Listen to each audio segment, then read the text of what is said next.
ভুলে যাওয়া আল্লাহ সুবহানাহু ওয়া তাআলার এক বিশেষ নিয়ামত। তিনি যদি আমাদের এই নিয়ামত না দিতেন, বেঁচে থাকাটা খুব কষ্ট হয়ে উঠত, তা আমরা কল্পনাও করতে পারি না। প্রিয় কোনো মানুষ যখন মারা যায়, প্রথম কিছুদিন আমাদের অসম্ভব খারাপ লাগে। সারাটা দুনিয়া কি কেমন রঙহীন, বিষাদ আর বিরক্ত লাগে। কিন্তু সময় যত গড়ায়, আমরা আস্তে আস্তে সেই শোক আর ক্ষতটা সেরে উঠি। সময়ের সাথে সাথে প্রিয় মানুষের স্মৃতিগুলো ধূসর হতে থাকে। আল্লাহ সুবহানাহু ওয়া তাআলা যদি আমাদেরকে এই ভুলে যাওয়ার ক্ষমতাটুকু না দিতেন, ভাবুন তো কেমন হতো আমাদের জীবনটা। একবার শুধু চিন্তা করুন, আপনার মা মারা যাওয়ার দিন যে কষ্ট আপনার অনুভূত হবে, 5 বছর অতিক্রান্ত হওয়ার পরেও যদি আপনার ঠিক একই রকম কষ্ট লাগে, আপনি কি আদৌ বেঁচে থাকতে পারবেন?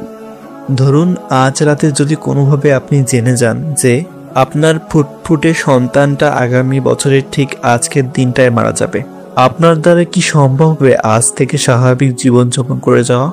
আপনি কি খেতে পারবেন ঠিক মতো, ঘুমাতে পারবেন এই ভবিষ্যৎ জেনে?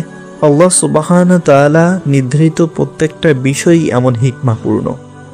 তিনি যখন বান্দাকে কোনো কিছু করে দেন না বা জানান না, সেটা বান্দার কল্যাণের জন্যই।